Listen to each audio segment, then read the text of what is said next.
শোলে সিনেমায় গহব্বর সিং চরিত্রে অভিনয় করে দর্শক সমালোচকদের ব্যাপক প্রশংসা পেয়েছিলেন আমজাদ খান।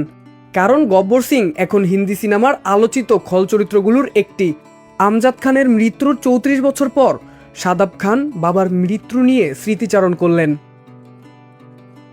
শাদাব খান জানান, ১৯৯২ সালে যখন তার বাবা মারা যান তখন তার বয়স ছিল মাত্র ১৮ বছর। সেদিন সন্ধ্যায় বাড়ি ফিরে তিনি জানতে পারেন বাবা ঘুম থেকে উঠছেন না। গিয়ে দেখেন শরীর ঠান্ডা হয়ে গেছে। দ্রুত ডাক্তার ডাকা হয়। পরে চিকিৎসক জানান এটি ছিল ভয়াবহ হার্ট অ্যাটাক। সবচেয়ে বেদনাদায়ক অংশটি আসে এরপর। শাদাবের ভাষায়, চিকিৎসক একটি জরুরি ইনজেকশনের কথা বলছিলেন, তিনি সেটি আনতে গিয়েছিলেন, কিন্তু ফিরে এসে শুনতে হয় তিনি কয়েক সেকেন্ড দেরি করে ফেলেছেন। সেই আঘাত তিনি নিতে পারেননি। শাদাব বলেন, সেই মুহূর্তে তিনি নিয়ন্ত্রণ হারিয়ে ফেলেছিলেন।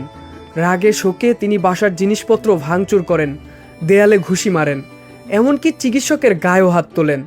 পরে তিনি স্বীকার করেন বাবাকে হঠাৎ হারানোর ট্রমা তাকে দীর্ঘ সময় ধরে ক্রোধ আর হতাশার মধ্যে ডুবিয়ে রেখেছিল। এই সাক্ষাৎকারে আরেকটি গুরুত্বপূর্ণ তথ্য উঠে এসেছে। শাদাব জানান, বাবার মৃত্যুর পর তাদের পরিবার ভয়াবহ আর্থিক সংকটে পড়ে। তাদের দাবি, চলচ্চিত্র ইন্ডাস্ট্রির বিভিন্ন প্রযোজকদের কাছে আমজাদ খানের প্রায় ১,২৭,০০,০০০ রুপি পাওনা ছিল, যা আর কখনো ফেরত পাওয়া যায়নি। সেই সময়ের হিসেবে এটি ছিল বিশাল অঙ্ক। তবে কঠিন সেই সময় পাশে দাঁড়িয়েছিলেন চিত্রনাট্যকার সেলিম খান। শাদাবের ভাষায়, বাবার মৃত্যুর পর ধর্মীয় আচার অনুষ্ঠানের খরচ নীরবে নিজের পকেট থেকে বহন করছিলেন তিনি। কোনো প্রচার ছাড়াই পরিবারের পাশে ছিলেন।